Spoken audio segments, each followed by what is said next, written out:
Udah, Bu. Bisa, Bu. Kayaknya Kak Bisa, Bu. Rianto lagi nonton bola kali.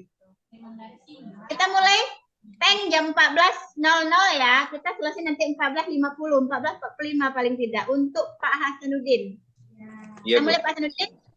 Siap untuk ujian Pak Siap, Hasanuddin? Bu. Ini sudah jam Siap, Bu. 14.00 Insyaallah Bu siap. Eka. Udah bisa kita mulai. Ya.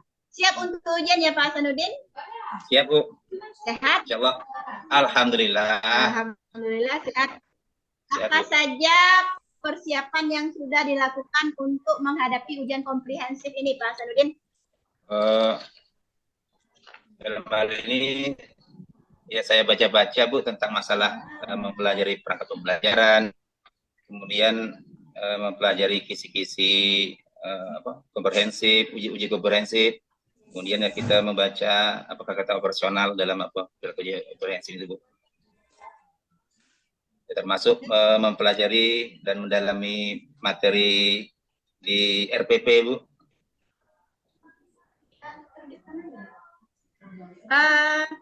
Coba, menurut Bapak, jelaskan sepengetahuan Bapak klasifikasi kognitif menurut Bloom yang terkait dengan HOT. Silakan Bapak. Mengingat, memahami, menerapkan, kemudian menganalisis dan mengevaluasi, Bu. Oke, saya ulangi pertanyaan saya Bapak. Klasifikasi kognitif. Ya, klasifikasi kognitif menurut Bloom dalam yang terkait dengan kemampuan berpikir HOT. Mengingat, memahami, kemudian menerapkan, menganalisis dan mengevaluasi, Bu. Oke, itu kata-kata kerja yang terkait dengan HOT ya Pak ya. Iya, Bu. Belum pembagian kognitif menurut Bloom. Kenal dengan Bloom tidak Bapak? Baru dipelajari kemarin, Bu. Baru dipelajari kemarin. Lupa dia Bu Mariam. Silakan. Oh Bu iya. Cobalah Bu Eka sedikit mengingatkan kepada Pak Hasanuddin, mana tahu dia ingat ya kembali. Iya, level kemampuan kognitif menurut Bloom itu kan ada 6 Pak Hasanuddin. Yang paling rendah adalah pengetahuan. Pengetahuannya. Tingkatan berikutnya apa Pak?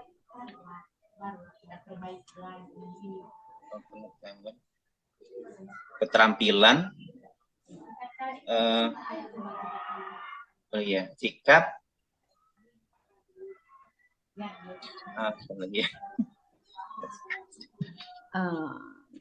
lupa berarti ini. Apa kemarin ada dipelajari tentang taksonomi Bloom Pak? Udah ada memang, Bu. Gimana, Bu? Ada pengetahuan, pemahaman, penerapan, sikap. Iya. Oke. Ya, tingkat pembelajaran tersebut Bapak. Iya. Mudah-mudahan ingat ya Pak ya. Insyaallah, Bu, nanti. Ya. Silakan Bu Mariam, dilanjut. Baik, oke Pak Hasanuddin ya. Iya, Bu. Ya, jadi teori Bloom itu ya ada pembagiannya 6 ya. Yang pertama itu sudah dikatakan Ibu Eka tadi, pengetahuan, pemahaman sampai dia kepada evaluasi ya kan? Iya, Bu. Ya, tentunya yang ke-6 itu kan di sana ada mengandung unsur misalnya dalam pembelajaran berpikir tingkat tinggi atau dikatakan HOT. Kalau menurut Bapak Hasanuddin, yang bagian-bagian mana di dalam pembagian Bloom itu yang dikatakan pembelajaran berpikir tingkat tinggi atau dikatakan HOT? Kan yang 6 itu tadi ada mulai dari yaitu pengetahuan, pemahaman, kemudian penerapan, kemudian evaluasi, analisis, sintesis, evaluasi ya. Jadi yang ke-6 itu yang mana di sana yang menunjukkan berpikir tingkat tinggi atau dikatakan dengan HOT itu? Bagian yang mana itu? Coba dulu Pak Hasanuddin jelaskan. Seperti siswa harus menganalisis, Bu. Ya, bagian yang mana? Kan ada 6 tadi. Bagian yang keempat berarti itu kalau salah Bu. Ya, bagian keempat. Iya, Bagian kalau keempat salah. itu bagian yang mana itu? Menganalisis. Apa namanya itu? Menganalisis. Menganalisis. Nah, Menganalisis itu seperti apa? Coba dulu Bapak jelaskan dulu. Menganalisis itu maksudnya seperti apa? Siswa gimana ya? Bisa memahami. Kalau memahami kan dia sudah termasuk yaitu apa namanya pemahaman atau C2. Pemahaman, ya. Ya, C2 disimbolkan ya. Ya. Siswa menganalisis misalnya contoh dalam sholat 5 waktu, siswa menganalisis sholat waktu, misalnya sholat fardu 5 waktu misalnya kan. Misalnya kegiatan sholat tadi di apa?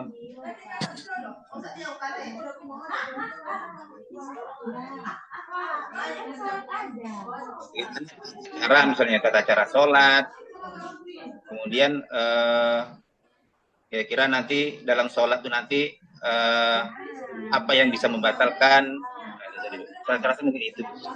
Ya. Jadi menurut Pak Hasanuddin cuma bagian analisis saja yang bisa dikatakan pembelajaran HOTS, atau yang lainnya belum ada terkait dengan itu selain daripada analisis tadi.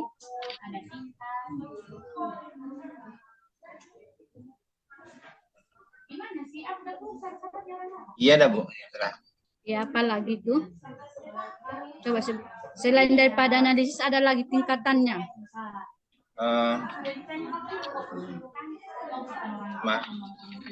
Seperti memahami tadi Bu, termasuk memahami tadi. Kalau memahami baru level rendah itu. Mengevaluasi Bu, mengevaluasi termasuknya. Ya, evaluasi juga, kemudian analisis, ada lagi selain itu?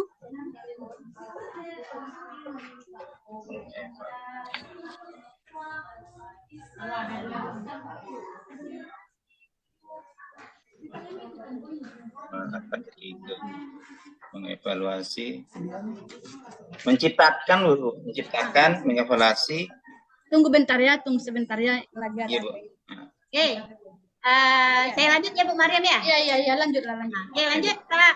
Lanjut, apa tadi yang mau dijawab? Seperti kan pertama menganalisis, kemudian mengevaluasi, apa tadi ya yang tadi? Menciptakan Bu, menciptakan. Menciptakan. Bisa Bapak kasih contoh kira-kira yang menunjukkan dia menganalisis soalnya bagaimana Pak? Misalnya apa menganalisis, misalnya contohnya ketentuan sebutkan ketentuan sholat fardu 5 waktu misalnya gitu. Kalau sebutkan apa itu pemikiran tingkat coba rendah, bukan. Oh yang menganalisis ya.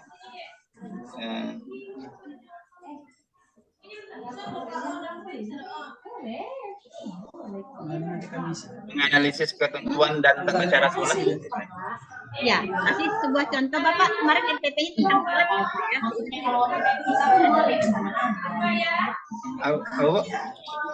Seingat saya Bapak RPP-nya tentang sholat. Iya Bu. Iya, coba munculkan sebuah soal yang menunjukkan dia adalah tentang analyze atau menganalisis. Misalnya gini, Islam balik berakal, apa tadi ya misalnya? Contoh Islam balik berakal. Kata-kata di bawah ini adalah menunjukkan A,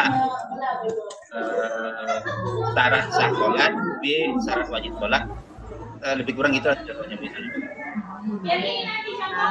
Kalau dia kasih tingkat rendah. Misalnya kalau menganalisis tentu diberikan sebuah masalah pada siswa,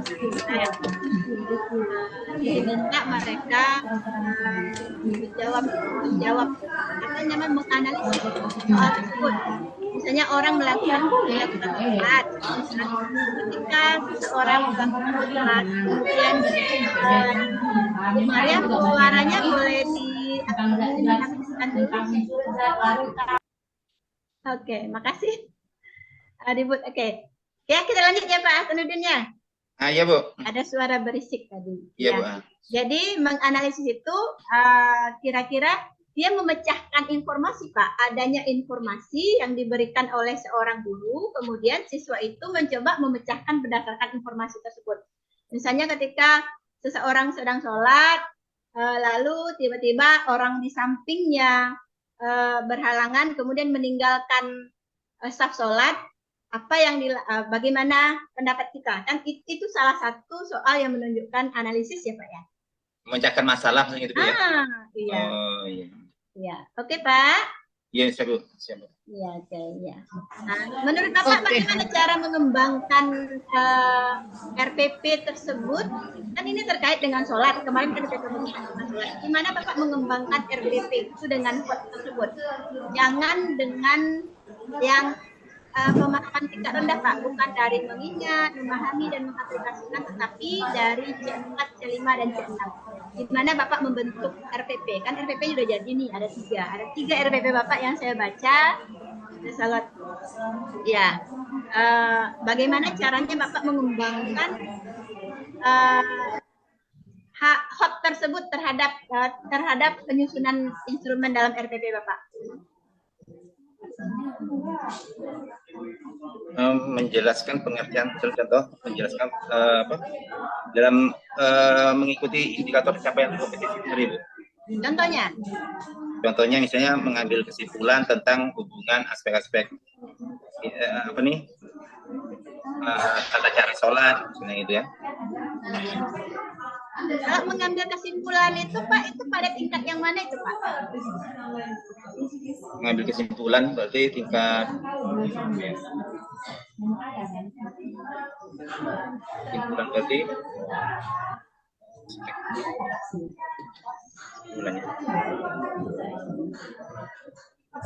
apakah dia pada analisis, mengevaluasi atau mencipta, create kah dia, evaluate kah dia atau pada analyze?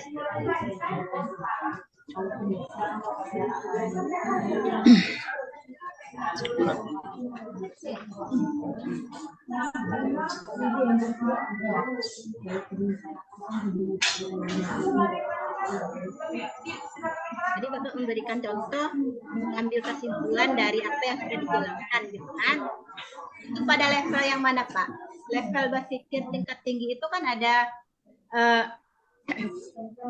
analisis tadi kan, analisis, ada evaluasi, ada mengkreasikan. Pada level yang mana dia? Apakah dia pada analisis, pada kreasi, atau pada level dia mengevaluasi? Ada analisis Bu. Dalam analisis? Iya Bu. Buat kesimpulan. Dan itu pada level analisis Bapak? Coba Bapak tunjukkan di RPP-nya. Boleh lihat kita RPP yang Bapak pakai. Di share screen aja Pak panitia, tolong close share screen Ya Bu, semua ini ya. ada Bu. Ini Bu. Ini Bu. Ya, silakan di show, di share screen Pak. Bapak tadi mengatakan bahwa salah satu contohnya adalah mengambil kesimpulan dari kondisi. Menyatakan mengambil kesimpulan adalah tingkat analisis. Kita coba lihat.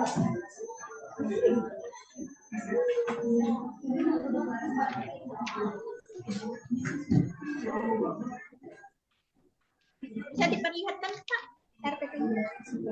Muncul Bu ya? Belum. Belum. Bentar Bu.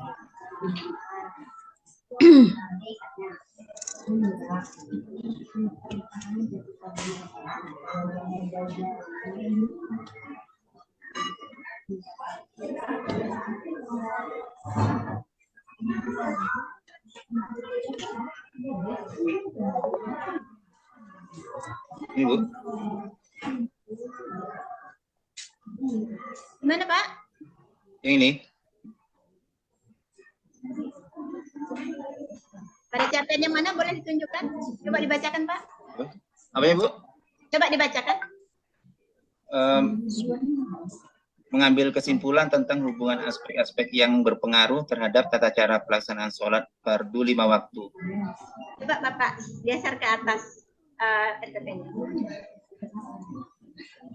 Ke bawah sepertinya, bukan ke atas. Terus. Coba. Iya, lagi. Nah, coba di kotak yang di bawah yang kuning itu, Jo, Bapak lihat. Lagi ke bawah.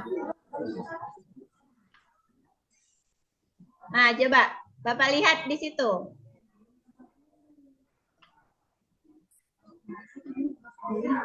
Dulu dan perselisihan itu Ada menyimpulkan kan Pak di sini, membuat kesimpulan itu adalah guru dan siswa. Kreativitas, berarti meng-create ya Bapak. Iya. Kreativitas. Jadi menyimpulkan itu meng-create. Kreativitas itu kan create. Kita mencoba menciptakan, setelah dia membaca, dia mencoba menyimpulkan apa yang dibacanya, kan mengkreasikan itu kan Pak, meng-create sesuatu. Betul Pak Hasanuddin? Iya Bu. Benar ya? Iya Bu, benar Bu. Iya, oke. Apakah sip Bapak? Jadi bisa dipahami ya Bapak? Jangan ditutup dulu. Iya Bu, coba. Ya mungkin Bu Maria mau lihat dulu RPP Bapak, jangan ditutup dulu. Oh, Bu, dibuka Bu? Iya. Oh. Ya. Terlalu cepat ditutup. Iya, mau lihat RPP Bapak. Pikir saya udah selesai. Iya Bu. Silakan Ibu Maria. Apa ada pertanyaan lagi tentang? Oke. Pertanyaan terkait CP2 ya Bu ya, masih CP2 ya? Iya. Oke, tadi sudah ditanyakan tentang coach ya. Berarti kita masuk ke CP3 Bu ya? Boleh Bu. Baik. Pak Hasanuddin, boleh ditutup lagi apanya RPP? Oh, nggak usah ditutup lagi. Oh, nggak usah. Tidak ada permasalahan lagi dengan RPP-nya Bu, atau mau biar terlihat RPP-nya kita ke CP6 dulu, boleh tidak Bu? Oh, ke CP6 boleh? Ya, karena terkait dengan RPP biar Iya. dua kali membuka. Iya. Baik. CP6 ya, tunggu ya karena tadi mendesak belum sempat membaca apanya ini. Ya. Di sini ada pertanyaannya ya Pak Hasanuddin. Bagaimana saudara merancang instrumen dan menerapkan evaluasi autentik pada RPP dan pembelajaran? Ibu ulangi lagi, bagaimana saudara Hasanuddin merancang instrumen, ya, merancang instrumen. Tahu Pak Hasanuddin apa itu instrumennya? Tahu Bu, soal Bu.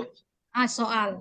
Dan menerapkan evaluasi autentik pada RPP dan pembelajaran. Silakan Bapak Hasanuddin menjelaskannya.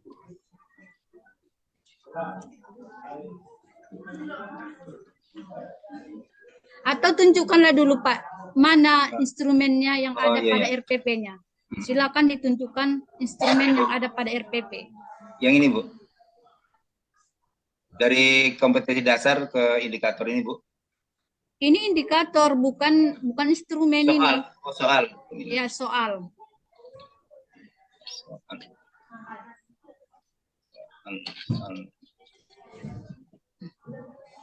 Oh, soal. Ini Bu.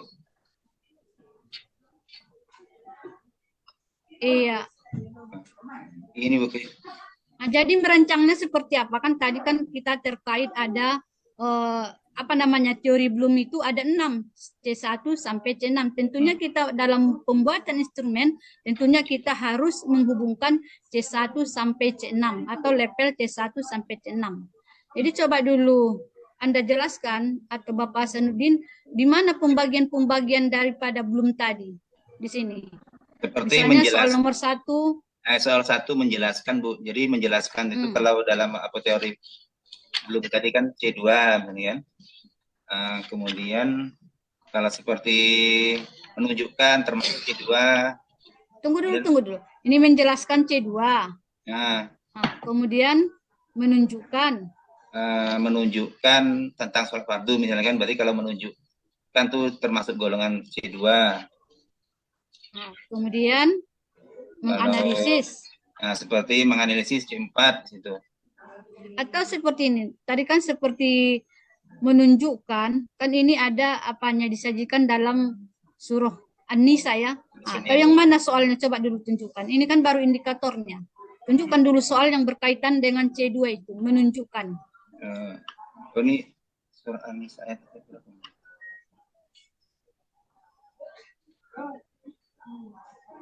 Soal nomor 2 itu, Pak. Soal nomor 2 ya. Ya, di sana.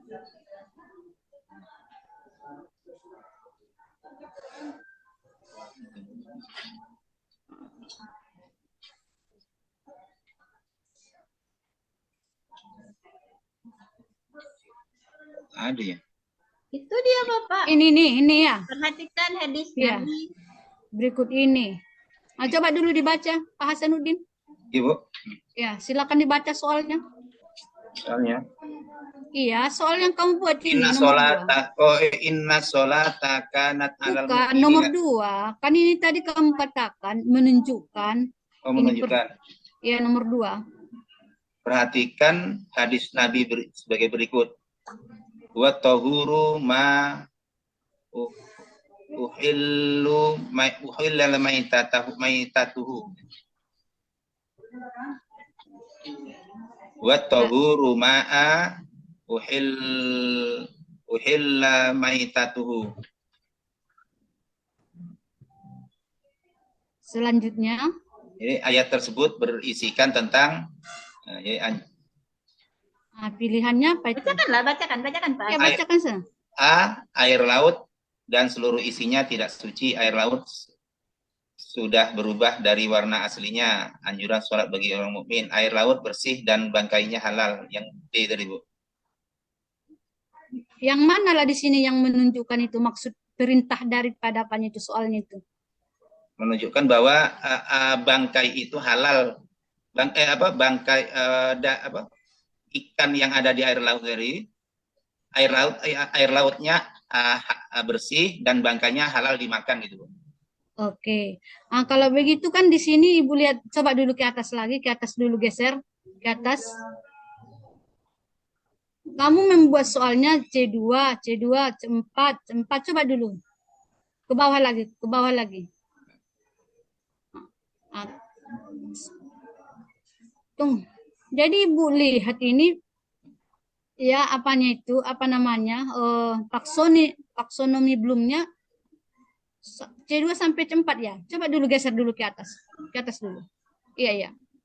C2 sampai C4. Apa yang menjadi pertimbangan Bapak? Kenapa tidak diikutkan C1, tentunya C3, tentunya C5 atau C yang lainnya lagi? Apa yang menjadi pertimbangan Bapak? Kenapa berkisar C2 sampai dengan C4 saja? Ya, kebetulan materi yang disampaikan tentang yang itulah Bu. Jadi yang kita kasih soal ke siswa pas materi-materi yang sudah kita sampaikan. Iya, walaupun itu materi-materi yang sampaikan kan bisa saja seorang guru itu membuat soal mulai dari C1 sampai C6 supaya tujuan pembelajaran itu semua ataupun tujuan evaluasi pembelajaran itu tercapai. Walaupun materi apa saja yang kita berikan kepada peserta didik. Jadi harus ada seperti yang Ibu katakan, yang Hasanuddin katakan tadi, ada bentuk pemahaman, kemudian ada pengetahuan, ada penerapan, kemudian ada analisis, sintesis, evaluasi. Jadi instrumennya juga seperti itu, harus ada mengenai kategori-kategori apa itu, belum yang tadi. Artinya maksudnya apa? Berarti dalam setiap soal harus ada bagian-bagian dari C1 sampai 6 gitu Bu ya? Iya, C1 sampai C6. Walaupun dia harus masuk semua Bu di C1 iya, harus masuk semua. Harus masuk semua. Jadi tergantung misalnya seorang guru kalau C6 apa bahasa yang mudah dipahami oleh siswa agar C6 itu bisa dipahami oleh peserta didik. Kalau misalnya dalam bentuk instrumen ataupun soal. Jadi seperti itu, kita bukan hanya berkisar C1 atau C4. Tapi semua level C1 sampai C6 harus kita masuk seperti itu. Siap Bu. Ya. Pikir saya cuma cuman sesuai dengan apa yang itu tadi, Bu. Oke, saya menyela sedikit Pak Hasanuddin. Iya, siap, Bu. Iya, oke. Coba kita ke menunjukkan dalil tentang sholat fardu gitu ya Pak Hasanuddin ya. Iya, Bu. Iya, Bu. Disajikan Quran surat An-Nisa tentang pelaksanaan sholat fardu C2, soalnya nomor 2. Coba kita ke soal. Perhatikan hadis Nabi. Apakah itu ayat Quran, Pak? Kemarin waktu suruh apa tak ke apa tuh, Bu? Tak ke edit, Bu. Berarti belum diperbaiki ya? Kalau hadis berarti kan bukan Quran itu ya kan? Iya, Bu. Iya, betul. Iya, perhatikan hadis Nabi. Tiba-tiba di bawahnya ayat tersebut berisi tentang. Benar ya Pak Hasanuddin ya? Iya, Bu, betul, Pak. Betul, Bu. Keliru atau bagaimana itu? Iya, betul, Bu. Memang ya itu. Oke. Ya, yang inna sholata kanat al mu'minina kitaba mauquta itu maksud saya, Bu, kemarin tuh. Nah, berarti belum dirubah kan sesuai dengan saran dari Bu Magdalena kemarin? Iya, Bu. Kemarin pas saya rubah. Iya, jadi Pak Hasanuddin sebagai seorang guru itu kita harus teliti melihat itu. Jangan di soalnya hadis tiba-tiba di bawahnya ayat Al-Quran. Ya. Bingung anak-anak menjawabnya nanti. Berarti yang saya masukkan ini yang belum apa nih, Bu, mungkin, Bu. Kemarin waktu saya udah saya ganti tuh. Tapi apa, Pak? Kami kan tadi saya minta tolong ditunjukkan RPP ya. RPP betul, yang sudah siap seharusnya. Artinya Pak Hasan memilih ini karena ini mungkin di antara 3 RPP ini yang paling bagus. Oke. Ya, pertanyaan saya lanjutan masih tentang ini nih Bu Mariam, tentang evaluasi. Ya, oke. Silakan, Bu. Kira-kira menurut Bapak bagaimana, apa instrumen yang bisa Bapak gunakan atau bagaimana bentuk instrumen untuk memancing kolaborasi siswa? Ada nggak di sini di RPP ini Pak? Kan kita pembelajaran kita kolaboratif, kreatif, gitu kan Pak? Ada tidak Bapak menunjukkan di sini untuk memancing atau untuk ketika siswa melakukan kolaborasi? Diskusi, Bu, Baris. Ya, silakan coba ditunjukkan kepada kami.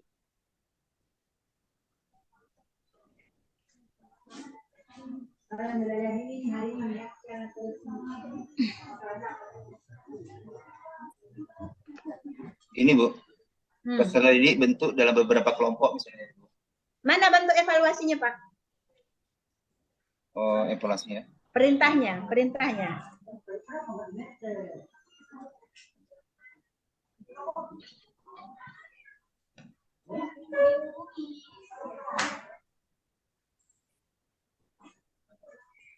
Perhatikan.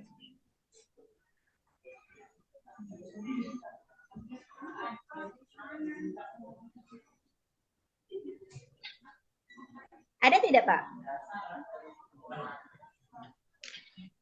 Tak ada, Bu. Tidak ada. Ketika itu ada di RPP, RPP itu kan panduan mengajar kita ya, Pak ya?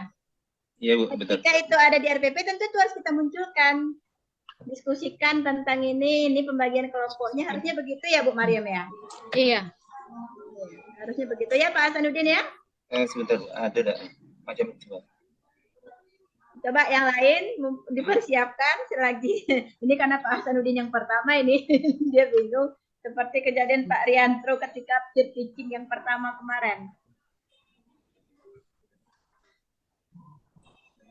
Ada tidak memberikan evaluasi terhadap ketika siswa melakukan kolaborasi atau Bapak melakukan perintah untuk siswa kolaborasi kemudian menyajikan. Yang nomor 4 itu bekerja sama dalam menjawab pertanyaan audiens itu, merespon pertanyaan audiens yang baik. Iya, itu kan bentuk apanya namanya? Ya Pak, geser ke atas. Nah, itu kriteria penilaiannya. Oke, mana dia? Soalnya tuh itu. Iya. Iya. Ada, ternyata ada. Iya, cuman soalnya kemarin cuma 5 ini. Nggak muncul ya? Ya, cuma 5 nih, Bu, kemarin. Soalnya cuma 5 diminta juga dalam bentuk multiple choice, tidak ada dalam menciptakan bentuk kreativitas itu nggak ada ya Pak ya? Iya, Bu. Iya, oke. Boleh kita lanjut ke CP berikutnya Bu Mariam? Boleh. Baik. Silakan. CP Ya. CP berapa lagi, Bu? CP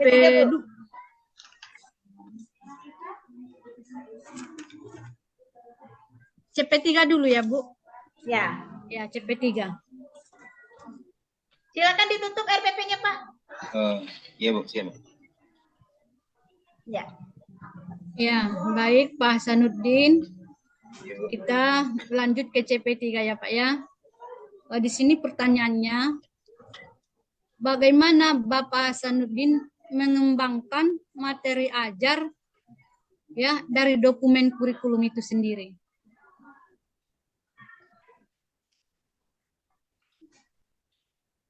Ibu ulangi ya, bagaimana cara Bapak Hasanuddin mengembangkan materi ajar ya dari dokumen kurikulum, atau istilahnya kan di sana kan di tempat Bapak mengajar kan ada kurikulum, Pak Hasanuddin? Iya. Pada Kurikulum materi pembelajaran dulu. Tunggu dulu, kurikulum yang dipakai di sana kurikulum apa, Pak? Kurikulum K13, Bu. K13. Ini di tingkat apa ya? Apa? Dari kampus, Bu. Ya Ini sesuai maksudnya dengan instruksi kampus. kurikulum, maksudnya di sekolah. Di Oh, MTS, sekolah. Bu. Hah? MTS ya. Sanawiyah, Pak Aliyah, Di tingkat MTS ya Pak Hasanuddin. MTS itu. Iya, Bu, Iya, MTS. iya. Saya setuju, Bu. Ya. Jadi bagaimana Bapak mengembangkan materi ajar itu dan menyusulkannya dengan kurikulum seperti itulah Pak. Ya coba dulu jelaskan. Atau menghubungkan materi itu dengan kurikulum yang berlaku pada sekolah MTS yang Bapak ajar. Materi faktual, kalau di sini materi faktual, konseptual, prosedural, dan metakognitif. Maksudnya mengembangkan Pak ya, mengembangkan materi. Ya. Atau begini, materi-materi apa saja yang terkait yang diajarkan Bapak pada semester ini? Misalnya, pertama misalnya tentang masalah sholat. Jadi sholat menurut bahasa artinya apa? Kan artinya doa. Kemudian kalau menurut istilah sholat artinya perbuatan yang dilakukan mulai dari takbiratul ihram, diakhiri dengan salam, dengan syarat dan rukun tertentu. Itu secara faktual seperti itu, Bu. Nah, itu kemudian cara-cara. Kemudian apa namanya? Kewajiban itu cara-cara kita sholat, Pak ya. Sholat, ya tata cara sholat. Nah, itu cara-cara sholat. Maksudnya seperti ini, Pak. Dalam kurikulum K13 itu kan tentunya di sana ada pembagian levelnya. Ada K1, kemudian ada K2, ya kan, Pak? Iya, Bu, ya, Bu. Nah, kalau K1 itu apa maksudnya itu? Ada K2.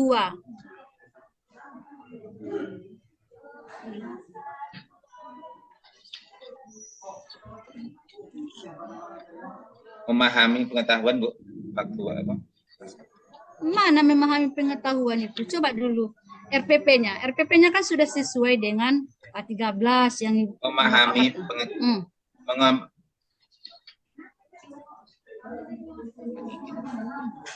kan tadi kan Bapak mengatakan bahwa materi itu dikembangkan sesuai dengan kurikulum yang berlaku, yaitu kurikulum K13.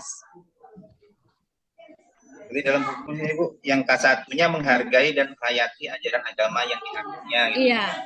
Yang pertama menghargai. Ibu? Yang pertama menghargai ya. Menghargai dan menghayati ajaran agama. Iya.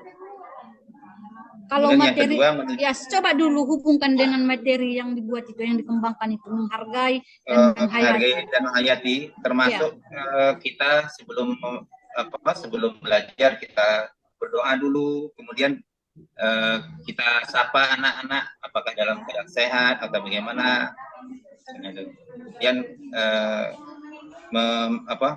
mengkondisikan lingkungan di sekitar, gitu. Nah, itu menghargai ya. Nah, kemudian kalau K2 itu menunjukkan perilaku jujur, disiplin, tanggung jawab, peduli, kemudian gotong royong, santun, percaya diri dalam berinteraksi. Kalau contohnya misalnya dalam proses pembelajaran, apalah yang ditunjukkan?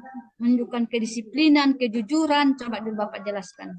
Kalau seperti perilaku jujur, ya ditanya apa, misalnya dalam bab sholat kita tanya, Bu, apakah subuh tadi sholat subuh tidak misalnya gitu. Suruh artinya secara jujur harus menjawab atau tunjuk tangan.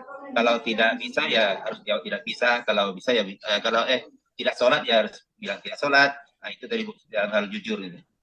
Kemudian Jadi, kalau disiplin ya termasuk masuk tepat waktu atau sebelum lonceng berbunyi, misalnya kita harus sudah siap di dalam kelas. Gitu. Oke, baik. Kemudian K1, K2 sampai K4 kan itu? Iya Bu. Iya, kalau K3 itu coba dulu apa yang dikembangkan di sana? K3 itu memahami pengetahuan faktual, konseptual, dan prosedural.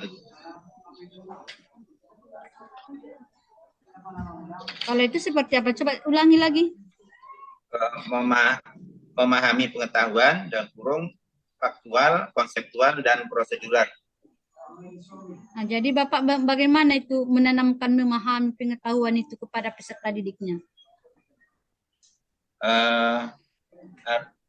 Siswa harus bisa menghafalkan ataupun harus memahami bahwa ya itu kan materinya. Tunggu dulu Pak, kan Bapak di sini harus menerapkan ya supaya siswa itu bisa memahami materi-materi yang akan disampaikan. Jadi seperti apa cara Bapak supaya memang murid-murid ataupun peserta didik itu bisa memahami apa-apa saja yang disampaikan? Dengan cara apakah Bapak menerapkannya? Itu yang saya maksud. Misalnya ditanya kepada siswa apakah tahu tata cara sholat misalnya gitu. Kemudian sholat itu keterampilan bertanya ya. Apa?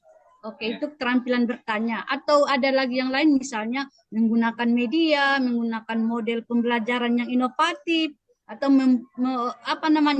menggunakan sejumlah permainan-permainan ataupun misalnya kolaborasi ataupun diskusi-diskusi dengan pembelajaran yang lebih keren atau inovatif seperti itu. Itu tidak ada dilakukan. Seperti memberikan motivasi gitu Bu. Bukan, maksudnya kan tadi kan Bapak menyatakan bahwa siswa itu harus bisa memahami materi yang diajarkan. Jadi seperti apa cara menanamkan supaya siswa itu bisa memahami materi yang disampaikan? Apa cara-cara Bapak? Seperti yang Ibu katakan tadi, apakah mungkin menerapkan model pembelajaran yang ini, atau menggunakan media yang ini, atau misalkan menggunakan permainan yang ini. Jadi sehingga mereka bisa memahami materi-materi yang disampaikan oleh Bapak. Menerapkan literasi, Bu.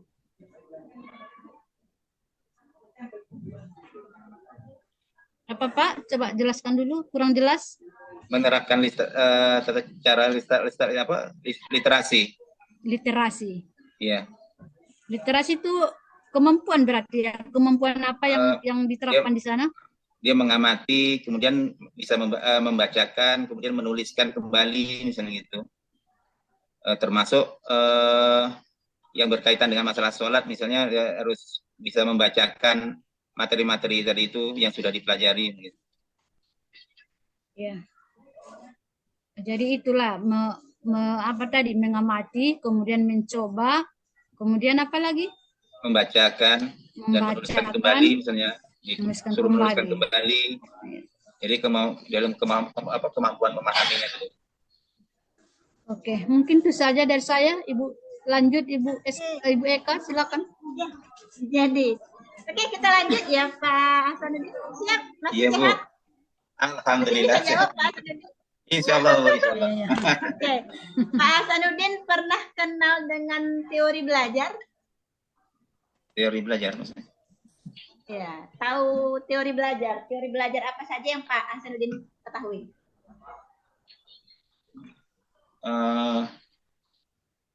PBL, model PBL, teori belajar. Iya, kalau itu model pembelajaran. Modelnya model PBL. Teori pembelajaran. Salah satunya konstruktivisme. Pernah dengar tidak? Oh iya. Pernah dengar nggak Pak? Iya betul Bu. Coba apa yang Bapak ketahui tentang konstruktivisme?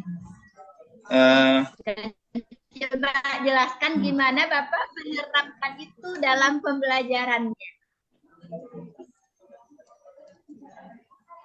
Konstruktivisme. Membantu Ingat, peserta Pak? didik memahami isi dari materi pembelajaran, Bu. Membantu siswa dalam memahami isi materi pelajaran, materi pembelajaran, kemudian apa? Mengasah kemampuan, misalnya, kemampuan siswa yang tadi, Bu. Mengasah kemampuan. Ya, itu lebih Mengasah kemampuan siswa. Misalnya untuk materi Bapak tentang sholat, apa yang Bapak lakukan? Misalnya ketika kita sedang sholat, ada yang bertanya, misalnya kalau kita sedang sholat, apa ada siswa sebelah buang air, maaf, kentut, misalnya. Jadi macam mana nih? Jadi makanya jadi kita jelaskan ketika siswa sebelah batal, maka harus mundur dan kita yang di sampingnya harus merapat, atau imam jika dia batal misalnya. Jadi ikut memahami seperti itu. Konstruktivisme itu adalah teori belajar yang dimana ketika siswa itu belajar berusaha membentuk pengetahuan baru dari pengetahuan mereka yang sudah lama, kan Pak? Oke. Menurut Bapak, model pembelajaran yang bagaimana yang cocok untuk konstruktivisme ini? PBL dari Bu. PBL cocok ya Pak ya? Ya, teman. Bagaimana proses pembelajaran PBL yang Bapak lakukan? Andai Bapak menggunakan, menurut Bapak kan PBL. Nah, menurut Bapak, bagaimana proses pembelajaran materi Bapak untuk PBL tersebut? Ya, membuat masalah, kemudian ada solusi dari masalah yang dihadapi tadi, Bu. Contohnya gimana?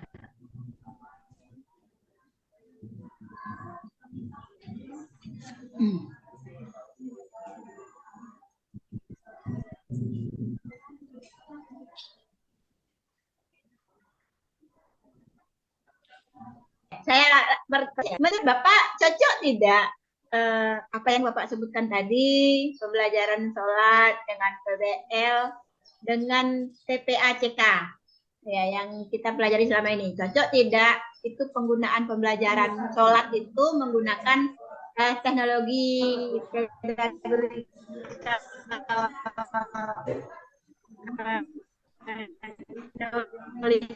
Bapak? Gimana Bu? Tak jelas Bu? Gimana? Tak jelas Bu?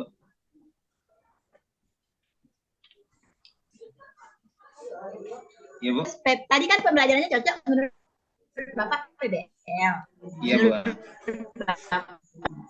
Ya, menurut Bapak itu bisa dilakukan dengan PBL. Nah, sekarang saya PBL yang mau dilakukan pembelajaran sholat tersebut cocok tidak? Kurang jelas Bu. Putus, Bu Eka, suaranya kurang jelas. Kira-kira kalau gimana model pembelajaran teknik yang bisa digunakan untuk sholat?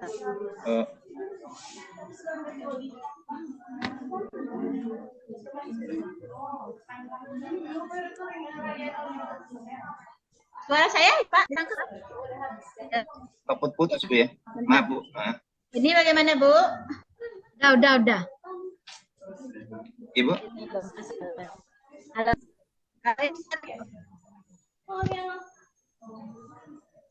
Sekarang bisa didengar suara saya Pak? Di sini bisa. Halo. Iya Bu, Bisa. Bisa Bu. Terima suara.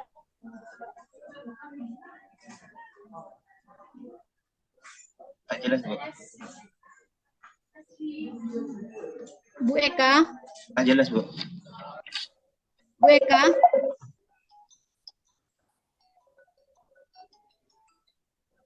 Halo,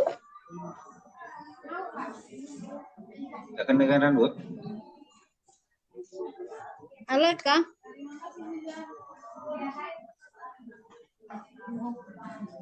Halo.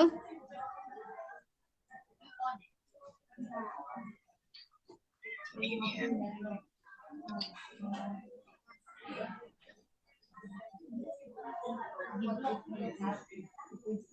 Bu Eka.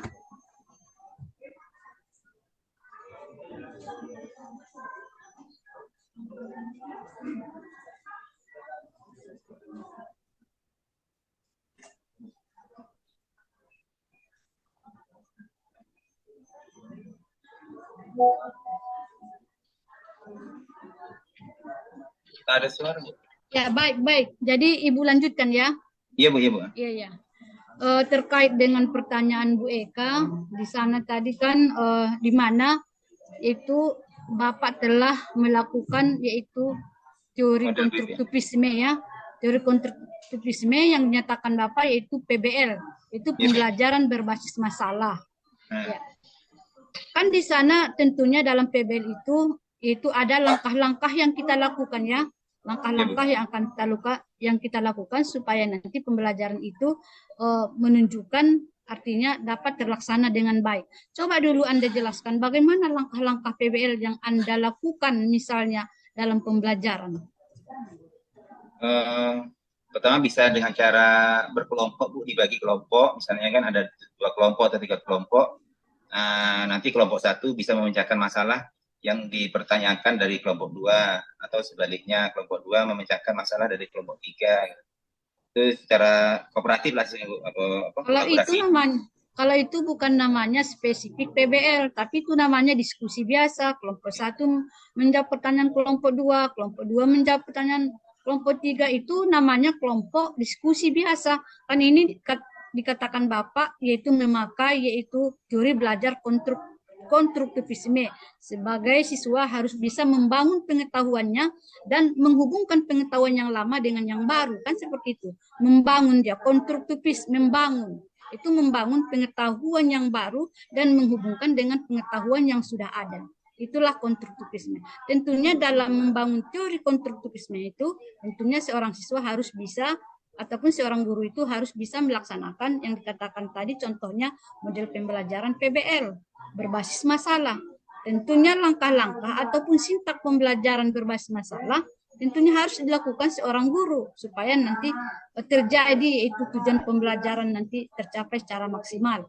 Yang dipertanyakan tadi, coba sebutkan sintak ataupun langkah-langkah yang Anda ketahui tentang PBL ini. Karena Bapak tadi mengatakan itu teori ataupun salah satu model pembelajaran. Silakan.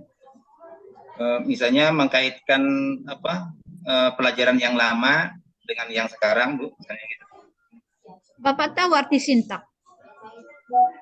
Sintak itu langkah-langkah. Langkah-langkah.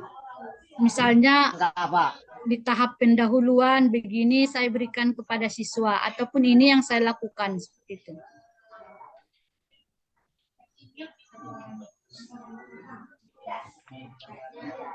Ya, guru mengawali proses pembelajaran, Bu, dengan berdoa misalnya gitu. Ya, guru mengawali dengan berdoa, kemudian termasuk yang berdoa kepada guru, kepada siswa, untuk orang tua, dan untuk para guru yang mendahului kita. Pertama mengawali dengan berdoa, kemudian mengkondisikan pelajaran yang terdahulu dengan yang sekarang, artinya yang sudah dipelajari dengan yang akan dipelajari. Misalnya kalau sebelumnya kan tentang masalah kaitannya dengan masalah bersuci, kan? Nah, kemudian dikaitkan dengan masalah sholat, gitu. Oke, jadi Bapak harus belajar lagi banyak tentang model-model pembelajaran yang terkait dengan PBL ini ya. Karena yang dikatakan Bapak itu hanya pembelajaran biasa. Seorang guru itu selalu membuka pelajaran, selalu menyapa kepada siswanya, mengawalinya, ataupun mengaitkan pembelajaran yang lalu kepada pembelajaran yang akan datang. Jadi Bapak harus mempelajarinya karena PBL itu ada salah satu kekhususannya di sana. Jadi setiap model pembelajaran itu ada kekhususannya ataupun ada keistimewaannya. Jadi Bapak harus belajar lagi ya. Mungkin karena Bu Eka, Bu Eka, halo, karena waktunya untuk Pak Hasanuddin sudah selesai. Iya, Bu. Alhamdulillah udah masuk. Ya. Bu Eka, karena waktu untuk Bapak Hasanuddin sudah.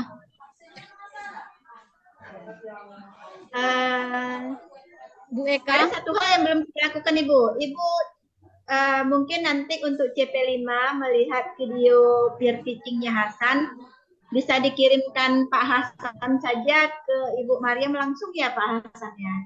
Insya Allah Bu nanti Bu ya. Siap Bu. Ini kan ada penilaian untuk CP5 atau bisa kita buka Bu? Nggak usah Bu. Oh iya. Ada videonya CP5 ya. terkait Ada video dengan pembelajaran. tayangan video pembelajaran peer teaching. Ya bolehlah Ya. nanti dikirim. Apa perlu kita buka di sini atau nanti dikirimkan oleh ya. Oke, Pak Hasan dikirimkan saja nanti ke Ibu Mariam link atau di nggak tahu siapa ada ya. Amin ya Pak Hasan. Suara saya kedengar? Terdengar Bu, terdengar. Pak Hasan tegang di situ.